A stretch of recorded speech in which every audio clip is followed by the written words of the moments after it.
Hello and welcome to the Goon It All, back again with you guys for another show, for another episode of our Eyes of the Opposition series. It's here, finally we have got football back again, and it is Arsenal and it's not the damn international break. We've finally got proper domestic club football back in the house and ready to talk about, ignite our weekends jokes, because we're playing on a Monday. Again, for goodness sake, but we're back with football. We may have to wait that little bit extra, but it's going to be worth it, I'm sure, 100%, if Arsenal can pull off the goods against Sheffield United at Bramall Lane. And to do that, I have done what I always like to do on this show and get the perspective of an opposition fan. And I'm very happy to be joined this week by Ben from the Blades Pod to talk about Sheffield United ahead of Arsenal's trip to Sheffield to play the Blades in their grounds. Obviously, it's been a while since Sheffield United have been back in the Premier League, so I'm really intrigued to hear what Ben has to say on the red and white. So let's get straight into things. But before we do, of course, if you're enjoying the series, please give it a like. Please subscribe to the show if you are new around here, with those notifications turned on so you can get involved with some of our live shows. We've done a few of them over the break. And of course, the Raw Reaction show will be immediately after the final whistle on Monday night. So if you want to tune into our live discussion for that, please make sure you've got those notifications on to tell you when we go live. But let's jump straight into things. The first question for Ben surrounds Sheffield United's start to the season. It's been such a really, really positive one. Compared to their promoted counterparts, they are doing the best. So I want to know what has been key to the success so far.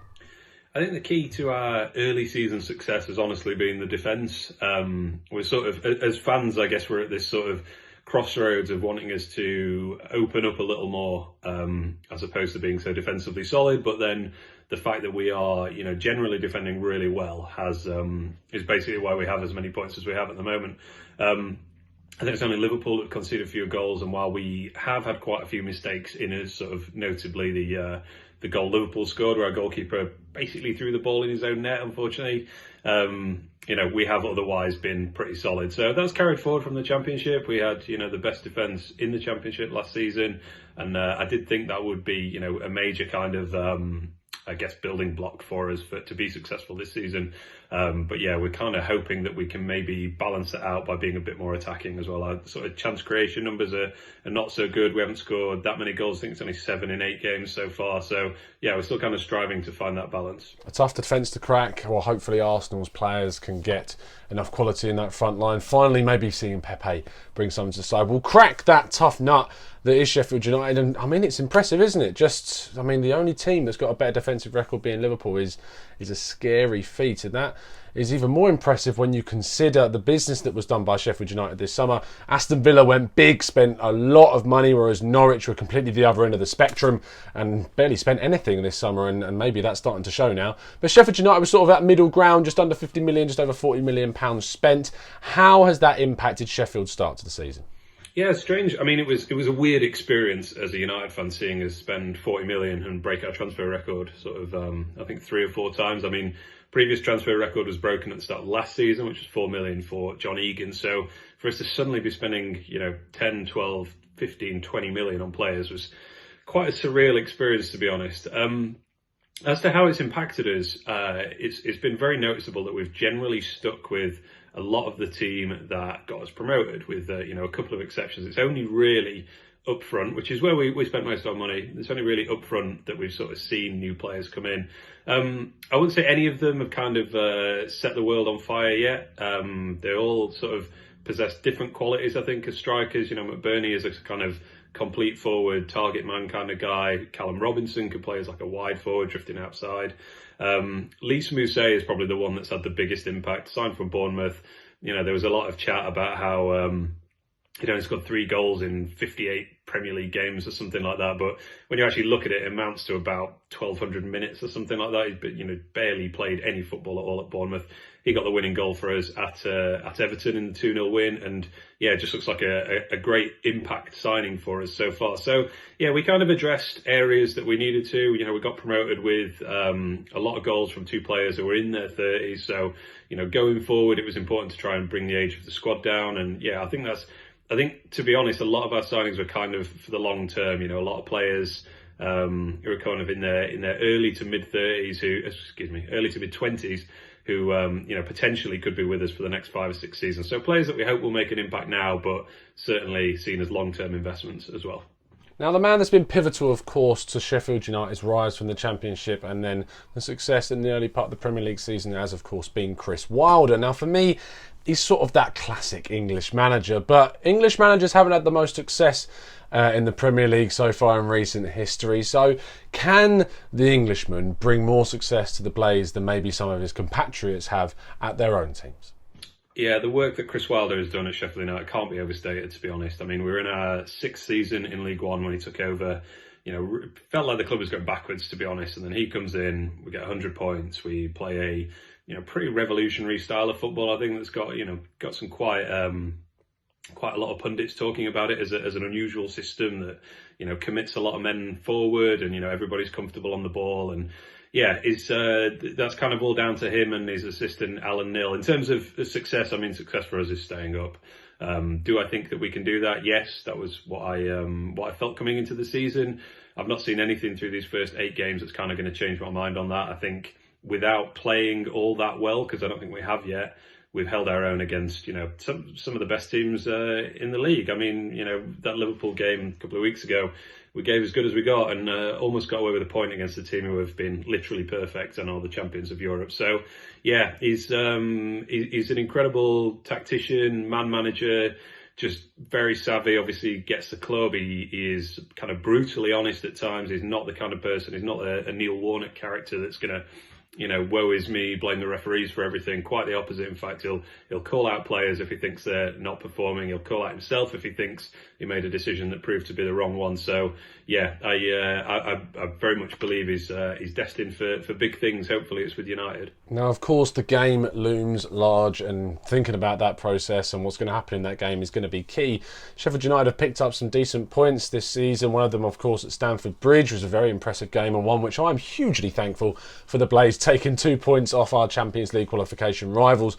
But I'm intrigued to know, Ben, what you think in terms of Arsenal going to Bramall Lane, how this game could play out. Yeah, as to the game with Arsenal, I'm quite optimistic, actually. Arsenal have been... I watched quite a lot of Arsenal this season, obviously in the Europa League every week, and even on Sky quite a bit as well.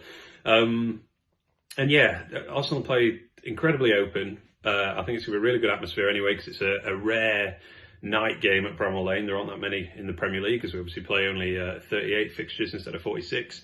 So I think that will help the atmosphere. I think the fact that, Arsenal have been giving up a lot of chances to opposition, that will also help the atmosphere, because it will, kind of engender this feeling that we can actually get something out of it.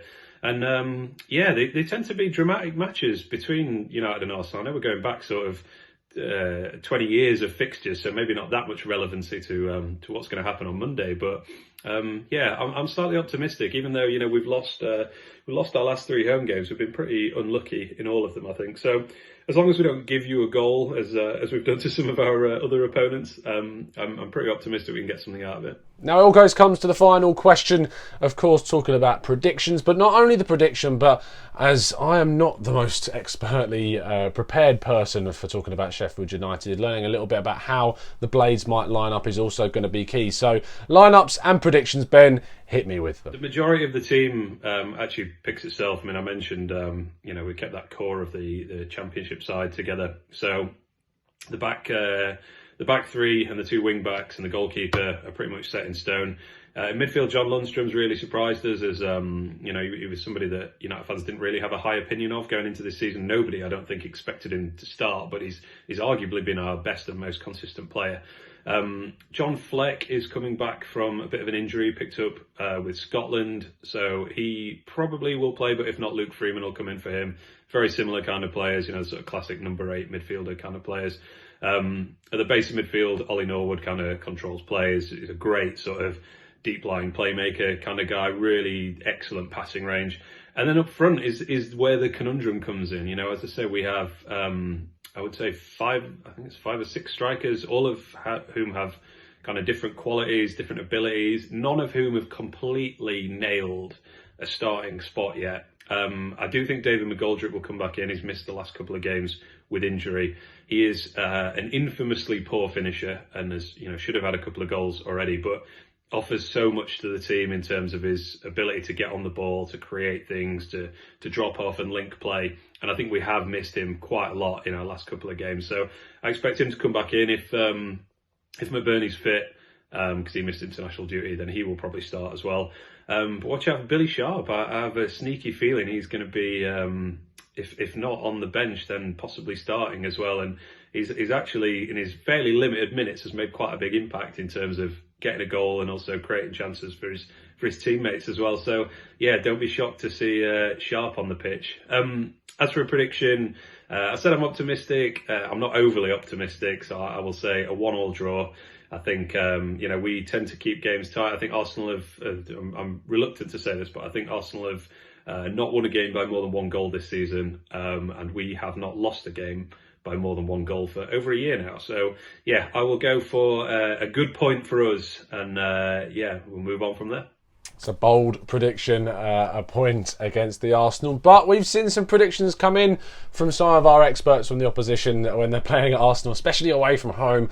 But that's fair enough. My prediction, personally, I'm going to go for the 2-1 win. Again, that 1-goal gap record that both teams seem to have at the moment is going to be key, I think, in this game. I don't see this being a high-scoring match, and it's going to be a bit of a cagey one. The name that stuck out for me, though, Ben, is Luke Freeman. Used to be at Arsenal, if my memory serves me correctly. I think even he was at Gillingham for a time, which is obviously around my local area. So a little bit of a connection there. He's returning to play the team which he never got to play for in the first team, as far as I'm aware, and a couple of loan spells. But Luke Freeman, one to look out for the Arsenal fans. Most definitely there's a connection there. But ultimately a really, really key game for both teams. These games for those sides in lower division, they're always massive bonus points. They can pick anything up against these big sides.